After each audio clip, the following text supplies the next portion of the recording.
अरे विकास, जरा नुक्कड़ वाले हलवाई से पनीर के पकौड़े और रसगुल्ले तो ले आ। आते ही प्रभास बेटे से बोला। नैना ने पूछा, कौन आ रहा है आज? प्रभास ने कहा, कोई नहीं, वह ब्यूटी पार्लर वाली कामिनी। बस नैना का मुंह उतर गया और वह चुपचाप रसोई में चली गई। प्रभास बोला, क्या हुआ? उसका नाम सुनते ही तुम्हें सांप क्यों सूंघ जाता है? नैना कुछ बोली नहीं, बस कातर नैनों से प्रभास को देखती रही। वह जानती थी कि अच्छी खासी चांदी की दुकान चौपट हो गई है इस कामनी के चक्कर में। वह कुंवारी थी, अगली गली में बूढ़ी माँ के साथ रहती थी और पार्लर चलाती थी।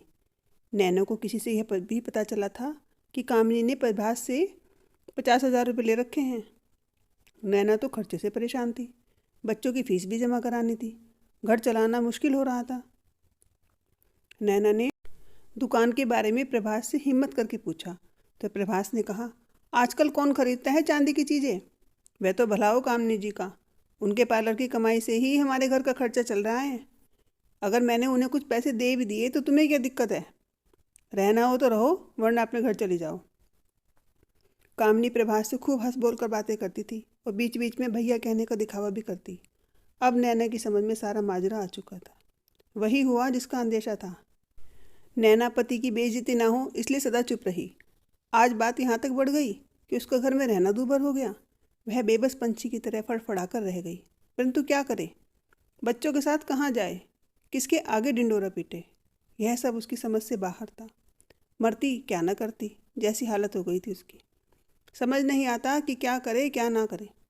नारी के कोमल मन की आहत भावनाओं का जख्म कब तक वह अपने सीने में दफन रख सकती थी? आखिर जख्म नासूर बनकर रिसने लगा और धीरे धीरे यह राज आसपास के लोगों, प्रभास के घर वालों, रिश्तेदारों और नैना के पीहर वालों के सामने उजागर होने लगा था। जब यह बात प्रभास को पता चली कि लोग उसकी और कामिनी के बारे में तरह तरह की बातें कर रहे हैं, तो उसका जिम्मेदार भी नैना को ही ठहराया गया। मामले ने तूल यहाँ तक पकड़ा कि प्रभास ने एक दिन नैना पर हाथ उठा दिया।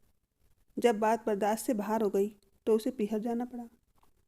नैना के पास एक 16 साल की बेटी और एक 14 साल का बेटा विकास था। प्रभास ने दोनों बच्चों को नैना को अपने साथ ले जाने से मना कर दिया था। बेचारी अकेली पीहर चली गई। क्या करती? उसने एक छोटे से स्कूल में अध्यापिका की नौकरी कर ली और 7-8 साल वहीं रही।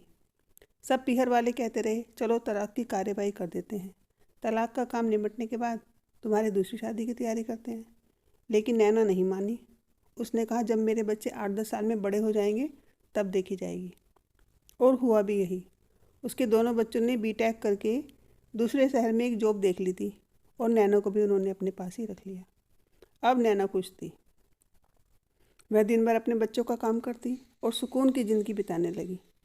इधर प्रभास ने शराब की लत पार ली थी और पैसे की यहाँ तक कमी हो गई उसके पास कि वह दिन रात अपना मकान तक बेचने की सोचने लगा।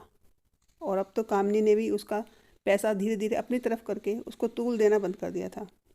वक्त ने ऐसा पलटा खाया कि अब प्रभास की हालत बेबस पंछी की जैसी हो गई थी।